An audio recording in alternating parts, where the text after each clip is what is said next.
Hello అండి, నేను doctor Ravishankar, paediatrician, neonatologist, Soumya children's hospital, SR Nagar, Hyderabad. ఇప్పుడు మనం మటుకి మాట్లాడుకునేది ఏంటంటే పిల్లల్లో ఐ మూమెంట్స్ ఎలా ఉంటాయి, దాంట్లో ఏమన్నా మనం డౌట్ పడాల్సిన ఏమైనా ఉంటుందా, చంటి పిల్లల్లో ఏంటి మనం మటుకి గమనించాలనేది ఆ విషయాల గురించి మనం మటుకి మాట్లాడుకుందాం.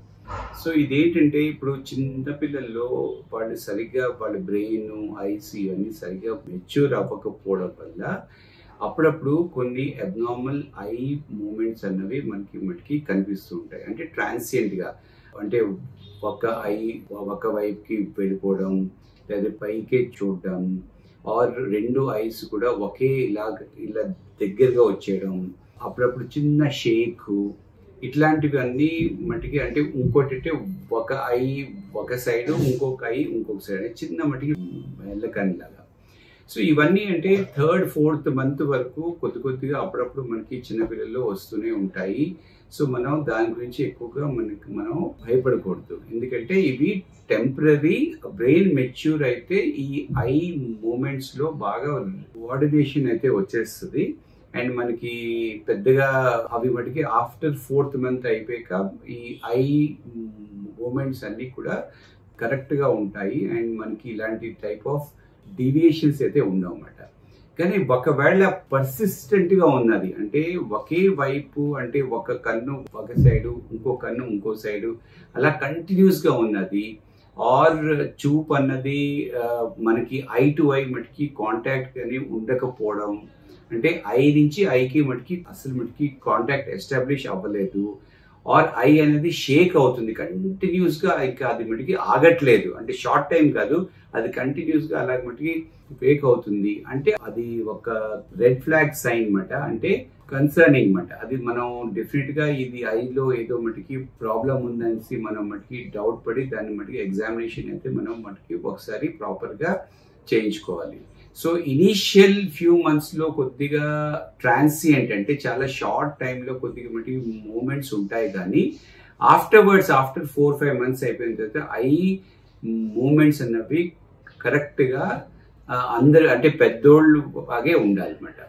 సో మనం మటుకి ఎక్కువగా వాళ్ళకి అంటే ఫేస్ దగ్గర పెట్టి వాళ్ళకి ఫేస్ టు ఫేస్ అన్నది, ఐ టు ఐ మటుకి కాంటాక్ట్ వచ్చేటట్లు చేసి వాళ్ళతో మటుకి మాట్లాడుతూ ఉంటే వాళ్ళకి ఈ ఫేస్ అన్నది రికగ్నైజ్ చేయడం, ప్లస్ వాళ్ళకి ఏమైనా మటుకి ఫొటోస్ ఆర్ కలర్ఫుల్ టాయ్స్ ఇట్లాంటివి కూడా మనం కానీ చూపిస్తూ ఉంటే వాళ్ళలో కొంత ఈ విజన్ అన్నది ఇంప్రూవ్మెంట్ వచ్చే ఛాన్స్ ఉంటుంది అనమాట. అంటే దీన్నే మనం విజువల్ స్టిమ్యులేషన్ అంటాం అన్నమాట.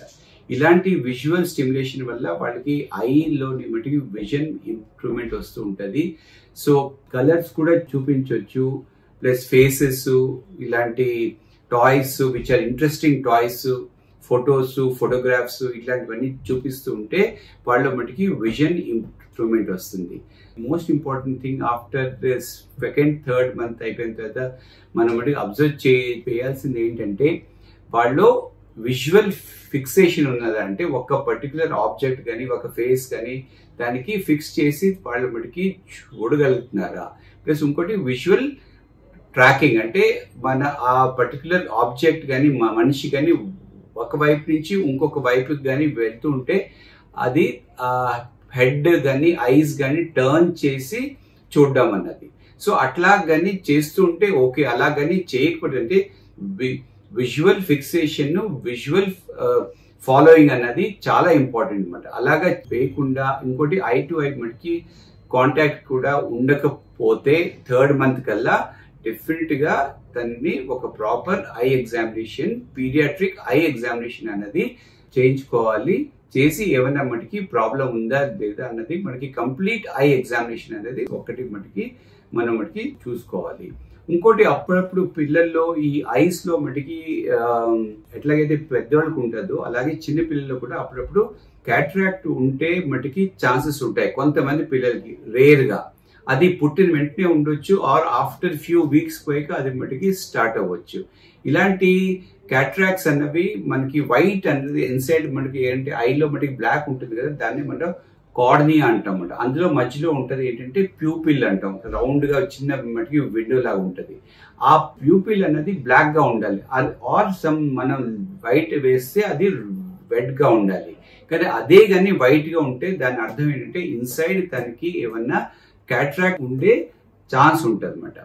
ఇంకోటి ఏంటంటే ఈ ప్రీమెచ్యూర్ బేబీస్ పుట్టాక అంటే ఎస్పెషలీ ఎవరి వెయిట్ అయితే 2 kilos కంటే తక్కువ ఉంటుందో అటువంటి పిల్లలు అన్నది వాళ్ళు మనకి ఐస్ ప్రాపర్ గా మెచ్యూర్ అవ్వదు. కాబట్టి వాళ్ళు ప్రాపర్ గా మెచ్యూర్ అవుతుందో లేదో అన్నది 1 month దాటక ముందే వాళ్ళకి ఐ ఎగ్జామినేషన్స్ అయితే స్టార్ట్ అవ్వాలి. అప్పుడప్పుడు ఇట్లాంటి పిల్లల్లో ఒక ఇంప్రాపర్ ఐ డెవలప్మెంట్ వల్ల ఐలో మటుకి విజన్ పోయే ఛాన్స్ ఉంటుంది. దాన్నే మనం ఆర్ఓపి అంటాం. ఆర్ఓపి అంటే రెటినోపతి ఆఫ్ ప్రీమెచ్యూరిటీ అన్నమాట. సో ఇలాగా ఈ ప్రీమెచ్యూర్ బేబీ అయితే ఎస్పెషలీ 2 kilos కంటే తక్కువ, 8th month కంటే తక్కువ మంత్స్ లో పుట్టే పిల్లలందరూ కూడా 1 month దాటక ముందు వాళ్ళకి first I examination for ROP అయితే మటుకి అవ్వాలి. ఇలాంటి ఐ ఎగ్జామినేషన్ వల్ల మనకి ఏంటంటే ఇన్సైడ్ అన్నది రెటినా అన్నది ప్రాపర్ గా మెచ్యూర్ అవుతుందా మెచ్యూర్ అవ్వట్లేదా అని మనం మనకి తెలుసుకోవచ్చు. అండ్ దానికి ఏమైనా సరిగ్గా మెచ్యూర్ అవ్వకుండా ఉంటుంటే మనం మనకి ఏమన్నా మనకి కొన్ని ఇంటర్వెన్షన్స్ ఉంటాయి, లైక్ ఇంజెక్షన్స్ కానీ లేకపోతే లేజర్ కానీ ఇలా ఉంటుంది. సో దాన్ని బట్టి మనం మళ్ళీ అది సెట్ చేయవచ్చు అన్నమాట. సో ఈ ఐస్ అన్నవి అందరికీ చాలా ఇంపార్టెంట్. పూర్తి టైంకి పుట్టిన పిల్లలే కాదు, ప్రీమెచ్యూర్ బేబీస్ కూడా మనం ఏంటంటే ఐస్ విజన్ అన్నది కొద్దిగా బాగుందా బాలేదా అనేసి మనం ముందుగానే ఒక పేరెంట్స్ కింద మనం వాటికి చూసుకోవడం చాలా ముఖ్యం.